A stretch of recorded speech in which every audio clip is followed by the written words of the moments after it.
There has always been a debate when it comes to the two strongest DPS in the game, and especially with Sparkle's release, which we're going to be testing out today. There has been a threat to which we thought was our #1 DPS, which is Jingliu, because of course, with all the things that she has with her crit rate boost, her damage boost, with her SP efficiency, there's so much things that go into Jingliu's kit, and with her surrounding team that have just been absolutely busting. The reason she stayed at #1 for so long. But now with Sparkle coming in and helping out Dan Heng with this skill point management, I think Dan Heng actually might be a contender for the #1 DPS in the game, and rightfully so, because with Dan Heng, as we know, his SP nature of using skill points is very intensive, and with Sparkle giving us not only a godly amount of crit rate, a nice amount of tag boost, and just overall more damage on using skill points and regenerating skill points, it being 4.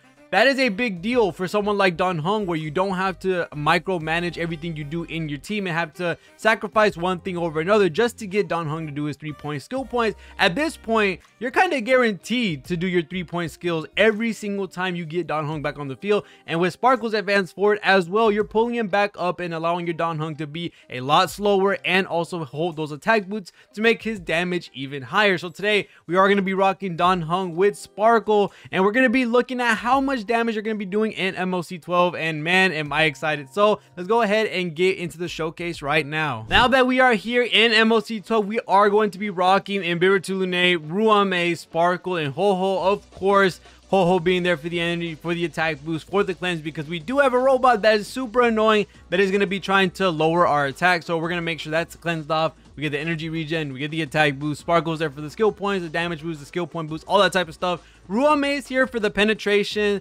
the also break effect delay that we can get from the imaginary thing, which is a minor thing that we're gonna have, but mostly for the penetration, for the huge damage boost, and for her being SP efficient, giving us a lot of skill points alongside Sparkle, so that Dan Heng basically never has to worry about using way too many skill points, and so that Ruame, Sparkle, REHOO can skill when they need to as well. And then Dan Heng himself, he's going to be giving himself skill points from his ultimate, and he's going to be doing some massive damage with his skill points. So now let's go ahead and pop our techniques so that we can get the best possible conditions for this run. And it's crazy now that Jingliu is actually getting a partner to go against when it comes to the #1 character, just because of Sparkle's release, and I think that's a really good thing. And at first, I was skeptical about thinking about if Dan Heng actually is going to power creep Jingliu, or not power creep Jingliu, but be a competitor to the #1 spot. And at first I said no, because Jingliu is just way too good with SP efficiency. Her team is just really strong for anything that it goes against.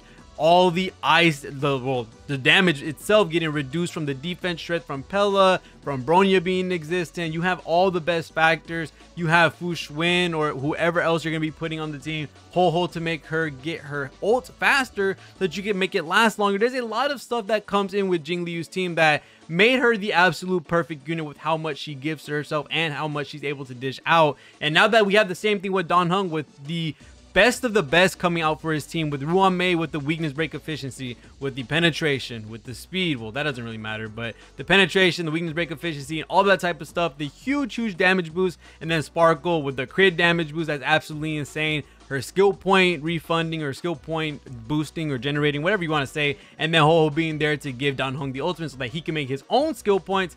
Yeah, you get a lot when it comes to having his best of best team. So what we are going to be doing now, which I'm trying to figure out 100% where we're going to be doing this first, but I do want to let this dude stay alive because he does basically give you a full ult from the start of the turn. So we're going to go ahead and hit these guys on the side because I don't want to hit the TV yet. And then we're going to pop an early cleanse just so that when they do that attack minus debuff, we are just going to make sure to cleanse it right off.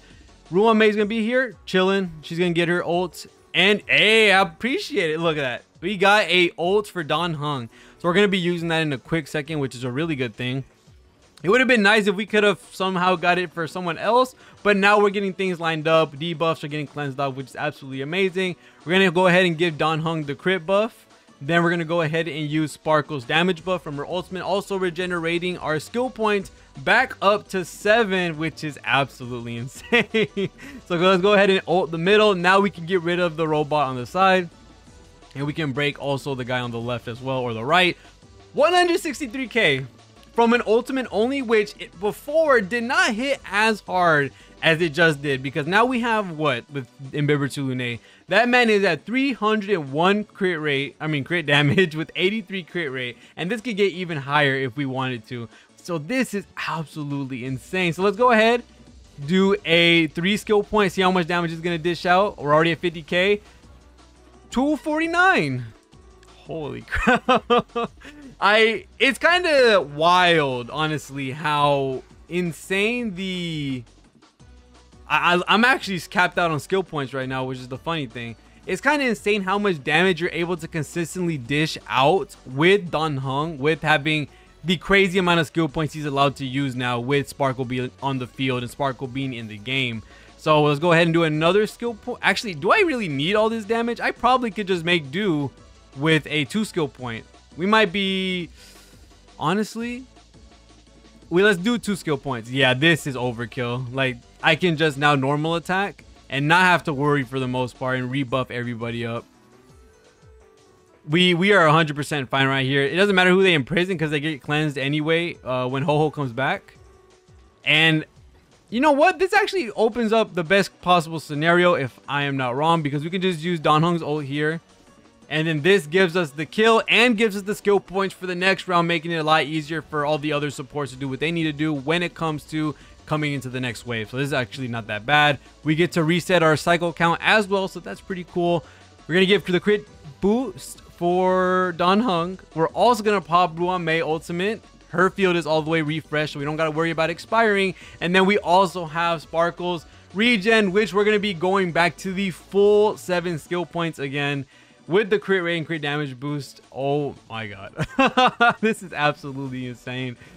To 350, bro, this is not even triple buffer, which happens a lot. For the most part, you really look at this and see triple buffer numbers, right? But no, we're using 2 buffers and then a support, a regular sustain, which I find that to be absolutely insane how we're hitting these types of numbers with only 2 supports on the field, which you could tell by how strong these supports are that these 2 together just make any DPS go insane. And going back and giving Dan Heng the crit buff, we're going to go ahead and use a 3-point skill. And then we're breaking this guy on the left. And not only that, we have an ult waiting for them at the very end. So let's go ahead and do this.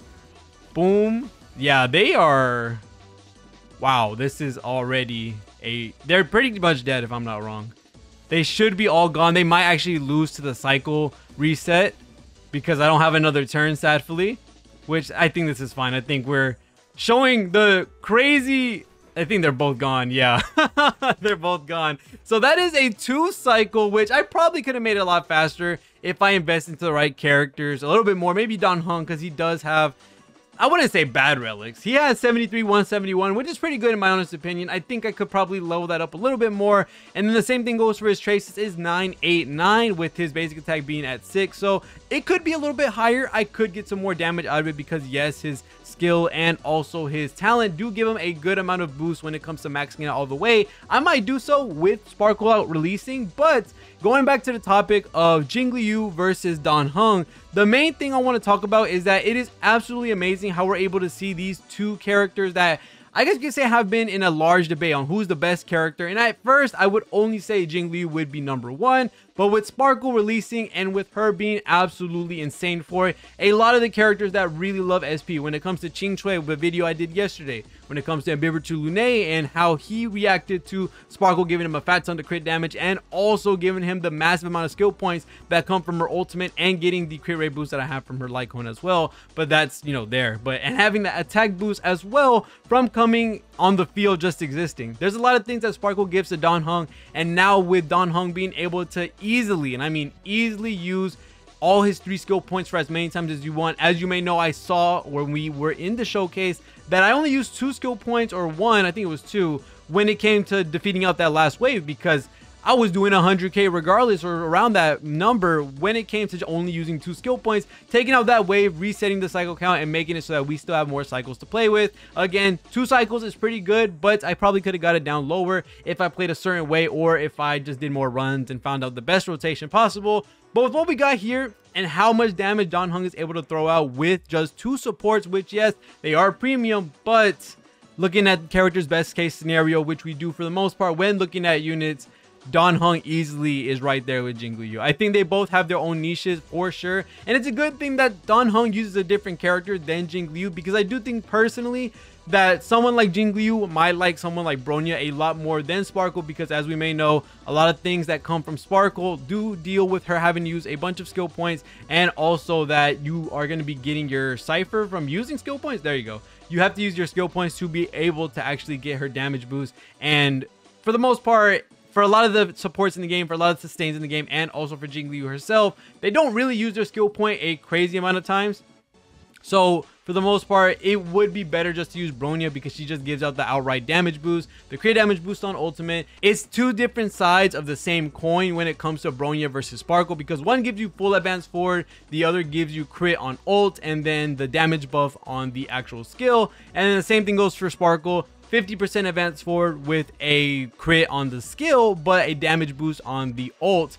In all honesty, I think they're both absolutely amazing units, and especially looking at Dan Heng, especially looking at Jingliu, how they're able to do their own damage when it comes to how absolutely insane they are when it comes to adjacent damage. I think right now, personally, my opinion has changed when it comes to Jingliu being all by herself at number 1.